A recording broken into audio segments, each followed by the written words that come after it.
Hola, hola, les doy la bienvenida a un nuevo capítulo del podcast llamado A veces hay que hacer la oración para llegar a la superación. Mi nombre es Marisol Lau, soy psicóloga clínica, terapeuta de familia y pareja y diplomada en sexualidad y vamos a hablar acerca de esta idea de quiebre narrativo porque me da la gana.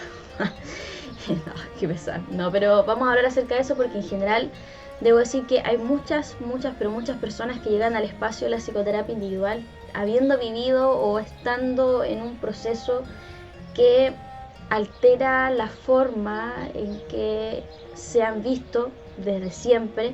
O sea, hay un quiebre de narrativa, hay un cuestionamiento de la identidad que muchas veces es difícil de gestionar y que desde mi punto de vista, si uno desde ya supiera que existen nombres específicos para cómo uno vive esos procesos, creo que para la gente sería un poco más llevadero entender qué es eso que están viviendo y en el mejor de los casos sentirse acompañados y acompañadas. El día de hoy hace mucho calor aquí en Tropiconce, me estoy asando, tengo la ventana abierta pero aún así hace mucho calor. No tengo ventilador porque nunca había sido necesario tener ventilador en esta pieza, pero creo que este año va a ser necesario. Hace poco fueron las votaciones, también hizo un calor horrible ese día. Ahora, yo no sé qué estaba pensando porque ese día fui a votar bastante abrigada, pero por alguna razón, de lo que recuerdo, desde que yo era chica y acompañaba a mi mamá a votar, hasta las veces que yo empecé a votar, siempre ha hecho calor en esas fechas. Entonces, no sé por qué hice una excepción y fui abrigada, pero en fin. Vamos a hablar también acerca de este concepto porque la verdad es que yo lo he vivido en carne propia y por lo mismo entiendo, de verdad que entiendo cuando las personas llegan con ciertas problemáticas y me dicen: yo ya me estoy cuestionando todo, no sé quién soy, yo tenía una idea de quién era como persona, prácticamente siento que se me cayó el mundo, mi realidad se ve alterada, ya no sé cómo me defino, me definiré como lo hacía antes, me definiré de una manera distinta, esto que me está pasando está haciendo que yo realmente ya deje de ser esa persona que yo pensaba que era y así. Entonces, ¿cómo vamos a organizar este capítulo? Este capítulo va a estar organizado en una explicación acerca de en qué consiste el quiebre narrativo, vamos a ver ejemplos y en tercer lugar vamos a ver, no les voy a decir, va a ser sorpresa porque lo vamos a ir viendo a medida que vayamos avanzando porque esto en verdad no estaba pauteado. Yo quería hablarles acerca de esto, me motivé, tengo un rato antes de atender a otra persona, así que dije ya, vamos a aprovechar a grabar. Lo que sí tengo pauteado sí es la explicación de en qué consiste este concepto, para no equivocarme. Entonces, si ustedes están viendo este video y no lo están escuchando solamente como podcast, probablemente me van a ver que yo miro hacia un lado y es porque voy a estar viendo la pantalla donde tengo las definiciones y todo eso. Entonces, ¿qué es lo que hay que saber? Primero, desde la perspectiva de Brunner, el quiebre narrativo ocurre cuando una experiencia rompe la narrativa que una persona ha construido sobre sí misma y el mundo. Esta narrativa es la historia coherente que utilizamos para darle sentido a nuestra identidad y experiencias. Cuando una situación inesperada, como un diagnóstico por ejemplo de salud mental que la persona nunca había experimentado, surge, puede alterar profundamente esa narrativa, generando una sensación de desconexión o desorientación. En este caso, la persona podría sentir que no se reconoce, como si su identidad ya no se ajustara a la historia que siempre se ha contado sobre sí misma. Esta puede llevar a una crisis de identidad donde la persona debe reconfigurar su narrativa para incluir esta nueva realidad buscando reconstruir su sentido de sí misma en el marco de la nueva experiencia o diagnóstico. Potente. Y esto la verdad es que yo de verdad que lo viví así cuando yo estuve mal. Y sé que varios de ustedes también lo han vivido así. Y si no lo han vivido así, bueno, es bueno saber que eso puede tener un nombre. Ahora, ya les voy a dar ejemplos para que se entienda más esta idea. ¿Qué hay que saber acerca de esta idea del quiebre narrativa? Porque después van a empezar a aparecer personas que digan: esto es una teoría, es un planteamiento, es un enfoque, ¿qué es lo que es? Dime, Marisol, dime, quiero respuestas. Bueno, hay que saber que, voy a nuevamente leer, el planteamiento de Brunner sobre el quiebre narrativo forma parte de su enfoque en la psicología narrativa. Este enfoque no es tanto una teoría estructurada en el sentido clásico, sino una perspectiva o paradigma que propone que los seres humanos construyen sus identidades y comprenden sus experiencias a través de historias o narrativas. La psicología narrativa sugiere que, para entender el sentido que una persona le da a su vida y sus problemas, es clave entender las historias que construye sobre sí misma. Brunner introduce el concepto de quiebre narrativo para describir cómo eventos inesperados pueden interrumpir la coherencia de estas narrativas, lo que lleva a la persona a un proceso de reinterpretación o reconstrucción de su identidad. En sesión la verdad es que yo soy bastante de revisar, más que revisar sola, invitarles a que revisemos en conjunto qué narrativas hay respecto a las problemáticas con las que las personas llegan a ese espacio. A modo de aclaración, yo en general no trabajo desde un enfoque netamente narrativo, ¿ya? Pero sí saco algunos elementos que me son coherentes con el análisis, la revisión de sistemas de creencias y valores que las personas tienen respecto a los motivos de consulta y a una multiplicidad de elementos que muchas veces yo veo que influyen en cierto tipo de sintomatología. Por ejemplo, cuando una persona, por ejemplo, siente que ha estado más cansada y tiene una serie de síntomas que si lo empezamos a revisar desde los manuales diagnósticos de salud mental, de trastorno de salud mental, calza a veces con, por ejemplo, una depresión mayor. No es raro que uno tienda a revisar qué narrativas, qué ideas, qué creencias hay respecto a la idea de depresión, a la idea de un diagnóstico de salud mental, a la idea de verse como una persona que está pasando por un diagnóstico de depresión mayor. Digo, y lo planteo de esa forma pensando que a veces hay personas que no lo ven de esa forma, sino que dicen personas depresivas, ¿ya?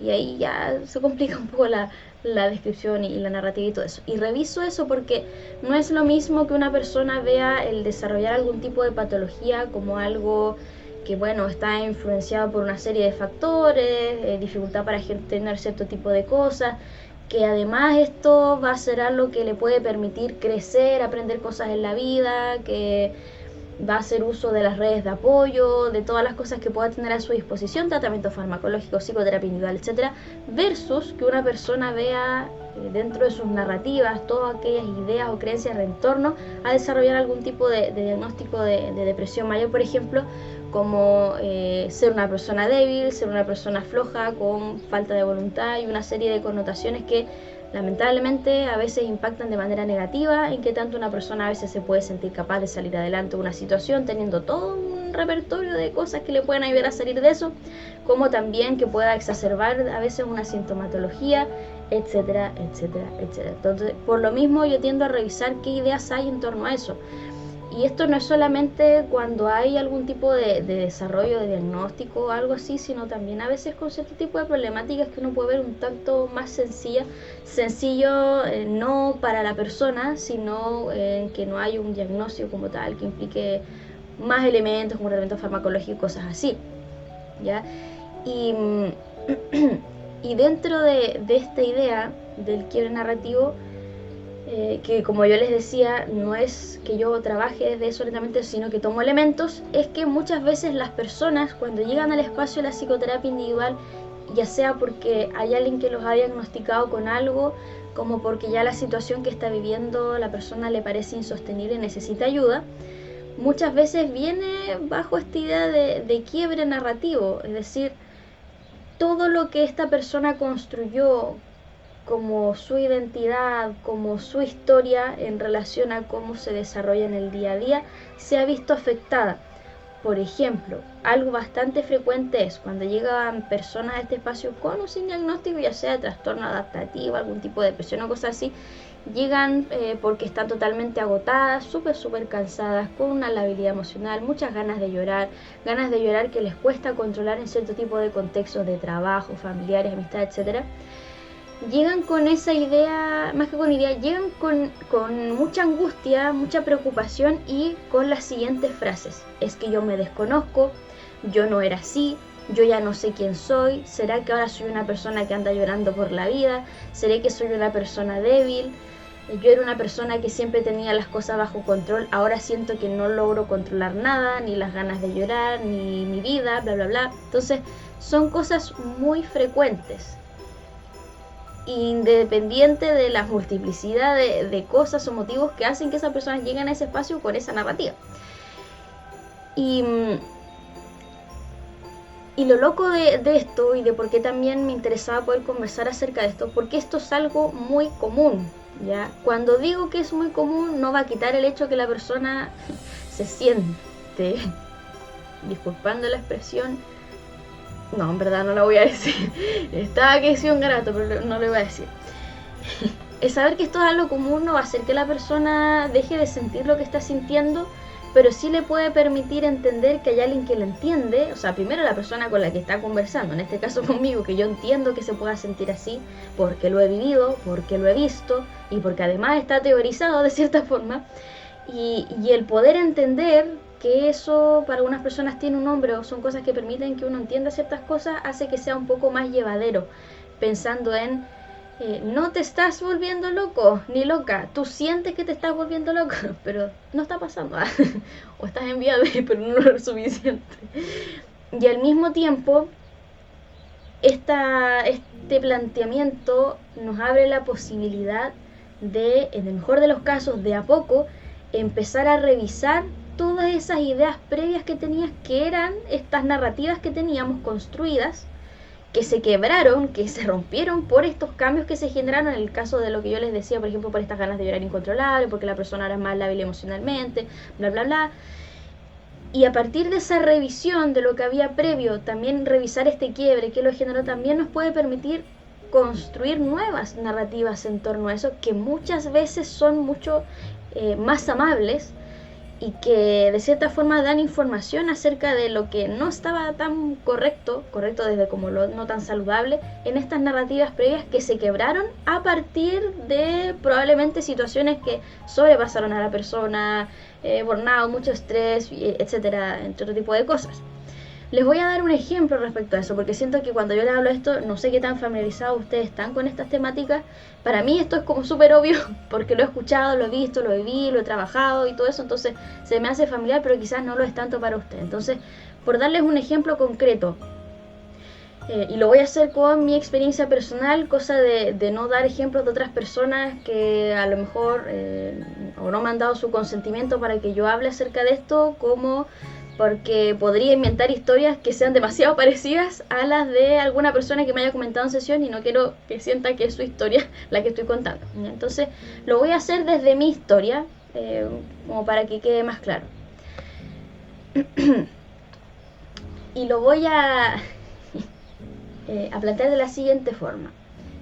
Que a todo esto no es novedad lo que yo les estoy contando, porque en la primera temporada del podcast yo ya les hablé acerca de cómo fue mi experiencia cuando a mí me diagnosticaron con trastorno de ansiedad generalizada en su momento, todo lo que implicó para mí, todo lo que tuve que hacer, bla, bla, y otro tipo de aprendizaje que uno de cierta forma nunca termina de aprender, valga la redundancia, porque hay cosas que yo sigo trabajando a día de hoy para poder mantenerme serena y no caer en la locura y poder ayudarles de buena manera. Entonces, si lo llevo a este ejemplo personal, yo podría partir de la siguiente base. En general, ya, veamos este quiebre de la narrativa como el momento en el que se empieza a desarrollar el diagnóstico de trastorno de ansiedad generalizada y me dan el diagnóstico como tal y yo lo analizo. Ya, veamos eso como ese momento de quiebre. Entonces, previo a ese momento de quiebre, mis narrativas eran las siguientes. Esto van a ser ejemplos como súper sueltos, porque obviamente desde mi punto de vista nunca vamos a alcanzar a llegar a todas esas creencias o todas esas frases, esas ideas, esas narrativas que uno en general va construyendo, porque desde mi punto de vista muchas veces uno piensa más rápido de lo que puede alcanzar a verbalizar y creo también que estas narrativas que nos rodean, muchas de ellas van muy rápido, ¿ya? Entonces suena un poco raro decirlo, pero como viéndolo un poco abstracto, yo considero que estamos, no sé, si ustedes me ven físicamente, no estamos solamente así como con este fondo, que yo hago así con los brazos y no hay nada, ya no hay nada y el fondo está rosado por ambos lados, pero cuando yo me pongo en modo narrativas, pienso estoy yo como persona y hay un montón de cosas que están pasando al mismo tiempo, acerca de lo que hago, de lo que pienso, de cada momento, de las cosas que voy a hacer, está llena de narrativa. Entonces, como digo, no vamos a acceder a todo eso, pero algunos elementos podemos tomar. Y dentro de eso, como yo les decía, previo a que ocurriera toda esta situación, mis narrativas, por darles ejemplos, estaban: soy una persona centrada, soy una persona organizada, que en general le gusta tener las cosas bajo control, aunque a veces esas cosas le tienden a frustrar un poco. Soy una persona extremadamente alegre, siempre estoy ahí para apoyar a otras personas.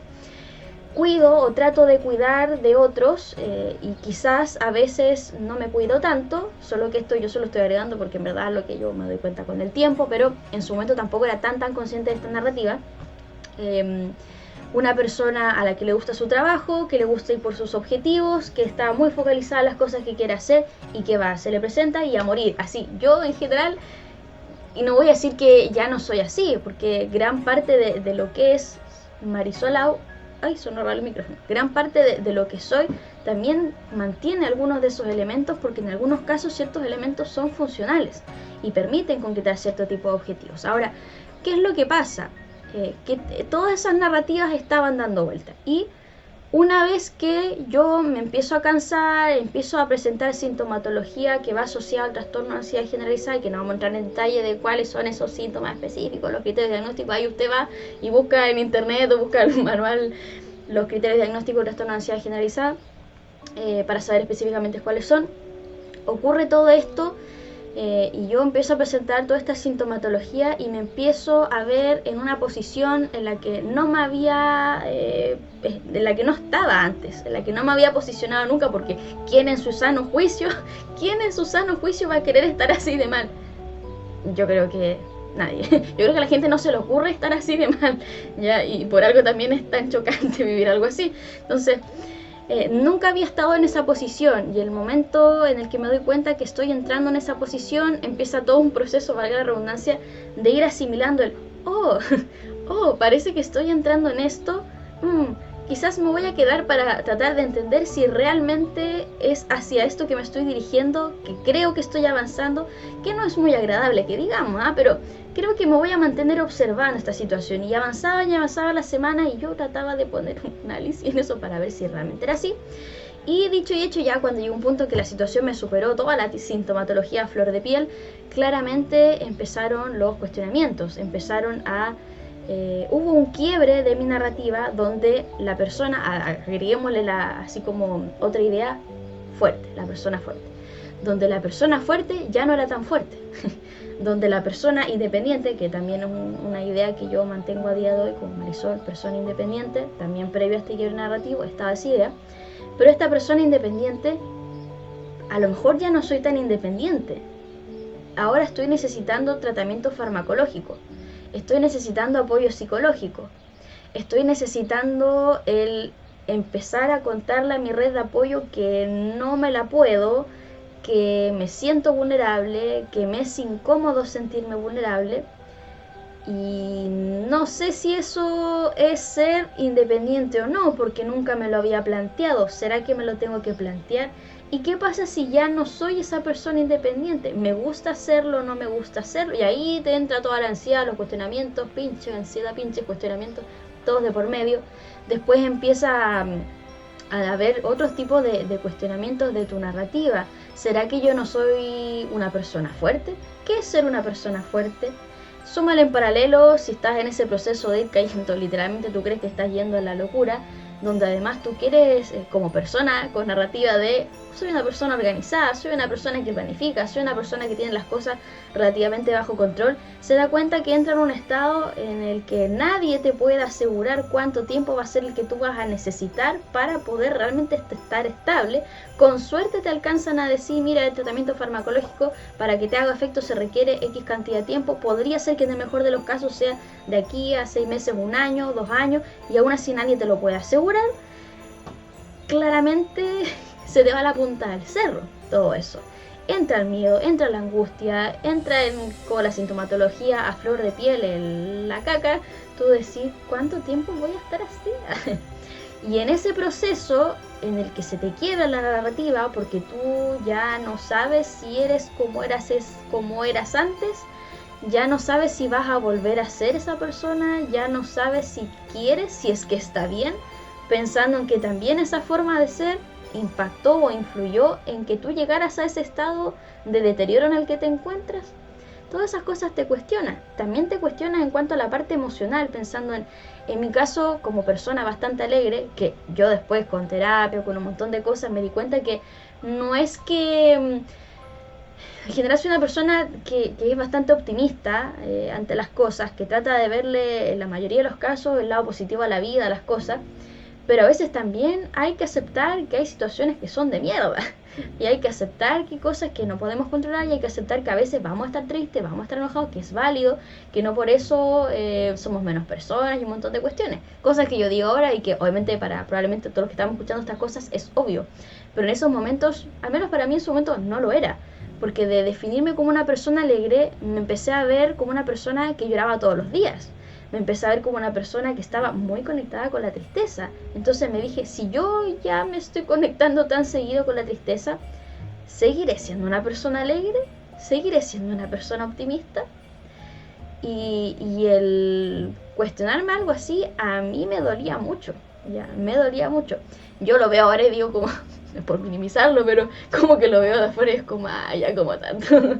Pero en su momento de verdad que yo lo veía de esa forma, porque para mí el verme como una persona alegre era una característica que me definía mucho como persona. Pero claro, después me empecé dentro de estos cuestionamientos a dar cuenta que no es que yo no fuera una persona alegre, no es que había dejado de ver las cosas de una manera optimista, sino que estaba pasando por un periodo específico que la verdad es que me iba a llevar por la sintomatología y todo eso a estar en un estado un poco más negativo. Y asimismo, también la idea de haberme visto tanto tiempo, haberme definido como una persona alegre, lamentablemente iba de la mano con muchas veces negar una serie de emociones totalmente válidas y necesarias de procesar para poder mantenerme un nivel estable y vivir una vida bastante plena, pensando era una persona que tendía a cerrarse, a negar cuando estaba triste, a enojarse por sentir tristeza, le daba más espacio al enojo más que a la tristeza, y transitar la tristeza para una persona que en general se ha definido como alguien alegre, que no se ha permitido sentirla, esta tristeza, puede ser muy difícil.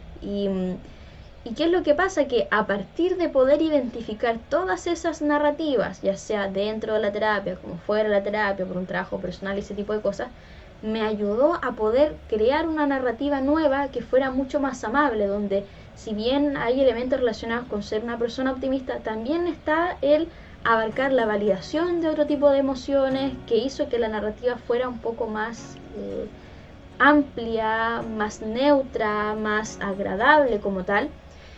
Así como también otro tipo de narrativas relacionadas con la autoexigencia, por ejemplo. Quizás yo antes era una persona que me definía como que sí, voy a todas. Y creo que en el presente también soy una persona que tiene harto de eso, pero no con la misma intensidad. Ya pensando en posterior a todo lo que fue todo eso dentro de mis narrativas, también está sí, soy una persona que le gusta ir a todos, pero ahora también soy una persona que se escucha mucho más, y que dentro del escucharse mucho más va a escuchar el si está cansada, si realmente quiere o no, y va a poder poner límites, tanto para otras personas como para sí misma, por ejemplo. Y si yo no hubiera hecho toda esa reflexión, no hubiera creado nuevas narrativas, porque si es que no hubiera revisado las narrativas previas, hubiera sido mucho más difícil, y quizás me hubiera mantenido en la misma posición, nuevamente volviendo a enfermarme, por ejemplo, y ese tipo de cosas. Entonces, ¿qué es lo que pasa con todo esto? Que cuando revisamos lo previo, revisamos ese quiebre, revisamos y creamos una nueva narrativa, también eso nos permite, en el mejor de los casos, empezar a tratar de ser más coherentes con eso que nosotros queremos. Y en ese proceso de volverse más coherente, al menos en mi caso, lo que yo he visto es que vivo de una mejor manera. Ya que eso no está exento de dificultades, situaciones donde uno a lo mejor lo puede pasar más o menos mal dependiendo de cierto tipo de situaciones, pero me siento mucho más a gusto con la forma de vivir. Y eso también yo lo veo en las personas que acompaño, que eso permite desarrollar una identidad mucho más coherente y completa, y eso muchas veces va acompañado con más tranquilidad, que la mayoría de las veces es de la perra, disculpando la expresión, porque al principio se vive con un dolor horrible, con una angustia, con miedo, con ansiedad, ¿ya? Entonces, ¿qué es lo que podemos concluir de todo esto que yo les he estado diciendo? Y que no sé qué tan familiarizados, como yo les decía, están ustedes con esta idea, pero me voy a quedar con lo siguiente, porque verdad tampoco les voy a dar tips de cómo hacer esto, de la narrativa, porque creo que eso es algo que en el mejor de los casos lo haces en base a tu motivo de consulta, en base a lo que a ti te aqueja, y que llevas al espacio de la psicoterapia individual, donde te pueden acompañar en el mejor de los casos para hacerlo de una forma guiada, ordenada. Y porque también creo que esto de los quieren narrativos y todas esas cosas, claramente es a cada persona a la que le tiene que hacer sentido. Y también no todas las personas viven experiencias que los dejan como cuestionándose la vida entera, con el alma en un hilo, como dicen por ahí. Y no tiene nada de malo tampoco. No sé en qué posición está al momento de escuchar esto. Probablemente si eres una persona que se ha atendido conmigo o que se está atendiendo conmigo, probablemente le haga sentido esto, porque quizás... ¡Ay! Me sonó la alarma. Porque quizás lo estás viviendo y por eso llegaste a ese espacio. A lo mejor nunca has vivido nada de esto, pero te puede servir saber que eso existe y que a veces son también formas que nosotros tenemos como colegas a veces de abordar cierto tipo de temáticas. Pero me quiero quedar con lo siguiente. Me quiero quedar con que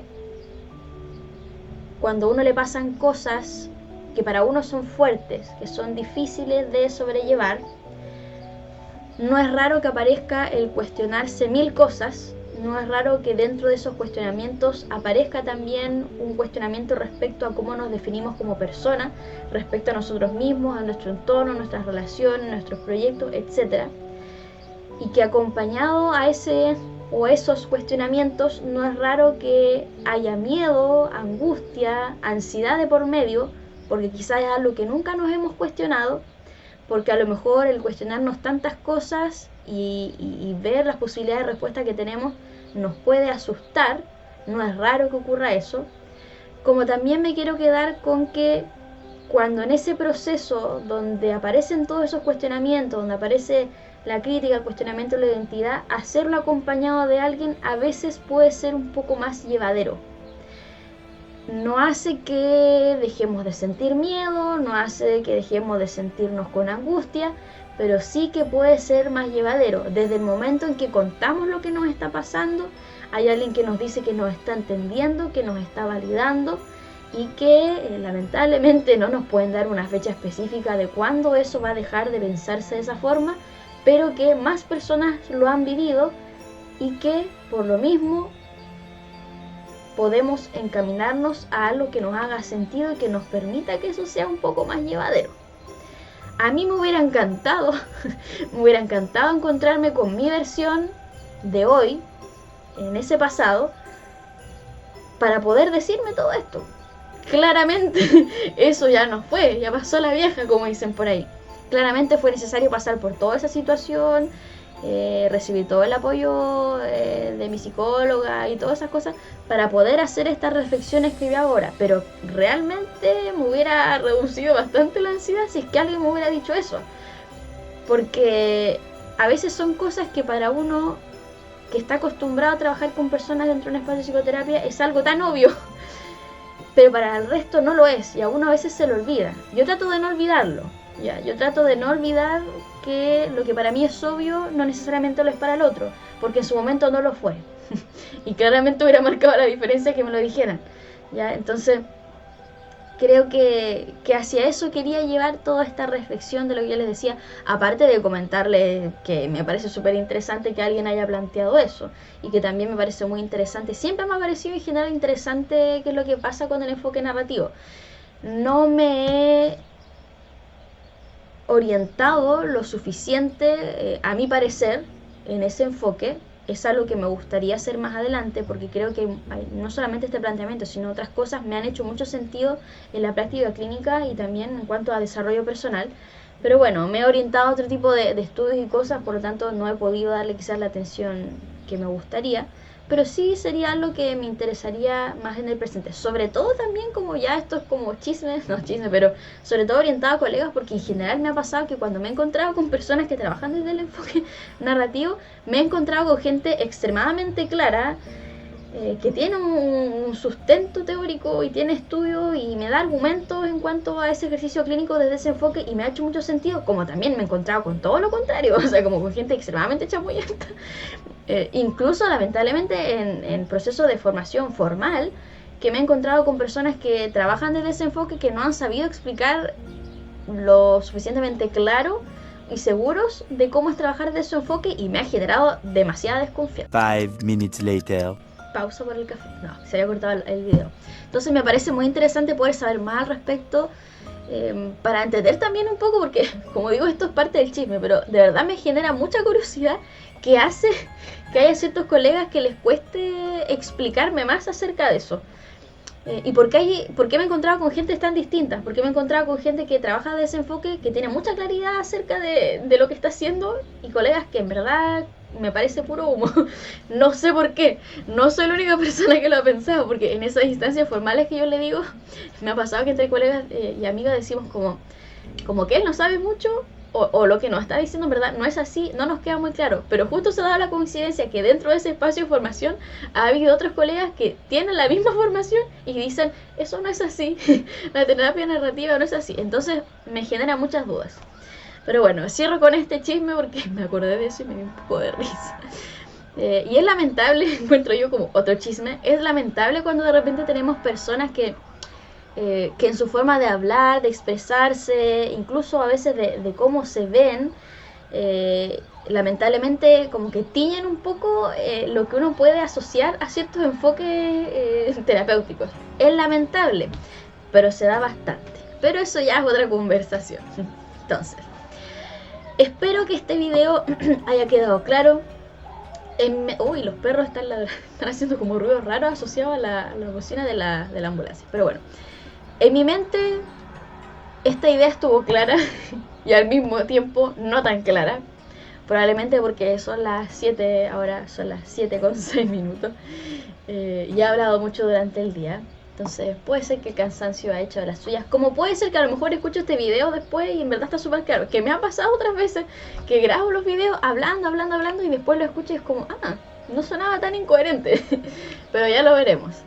Y de todas formas, si resultó incoherente, lo siento.